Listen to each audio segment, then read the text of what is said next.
When cruise ships return to Port Zante, only vaccinated workers will be allowed at the port to work on those days. Labour Minister Wendy Phipps stands by this policy. And we would not want a situation wherein persons who are not vaccinated work in a ship. We are only allowing persons who are vaccinated to come in. So right away you have an imbalance right there in terms of the trading environment. And at the same time, they become exposed to somebody on the cruise ship. So we don't want that to happen. And in the event that something like that happens, as in the case of the example I alluded to with the letter that Rams would have written to their staff, when one single individual tests positive in a frontline establishment such as a Port Zante operation, the entire establishment will be shut down by the Ministry of Health and the task force for the duration of the period, at least 14 days, while testing is being done. So in a case like that, yes, we are trying to protect livelihoods, but at the same time, in the very quest to protect those livelihoods, we could be compromising livelihoods if we are not careful. The ships are not coming in every single day, and it's a small sacrifice to make if we are making a decision to indicate that on those days when a cruise ship might be in, for the hours that they are in port, we would prefer not to have unvaccinated persons.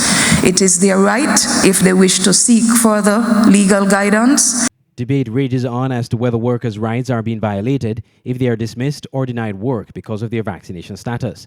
In the hospitality sector, workers are given two choices: take the COVID-19 vaccine or do a COVID-19 RT-PCR test every 2 weeks. The cost of these tests would be borne by the worker. But attorney Chesley Hamilton, in a recent interview on Voice of the Caribbean Radio, suggested the cost should be shared between the employer and the employee. Some are saying, well, if you don't take the vaccine, then you have to be tested, but you will pay for the test. No, I think that cost should also be shared. The employer must say, listen to me, I will meet you halfway when you test because you've given me service. There might be a number of reasons why I can't take the vaccine. The minister was asked about this suggestion. We don't know how long COVID is going to be with us.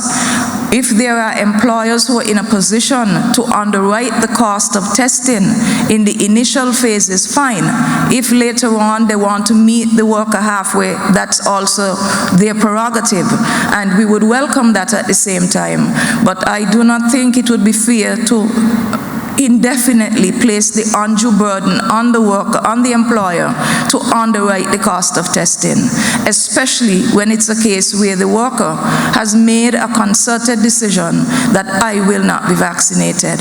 Of course, there are exceptions to the rule. There are persons who, for medical reasons, cannot be vaccinated, and in those instances, a decision can be made by the employer on a case-by-case basis.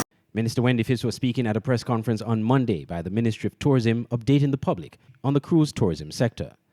Andre Huey, SKN Newsline.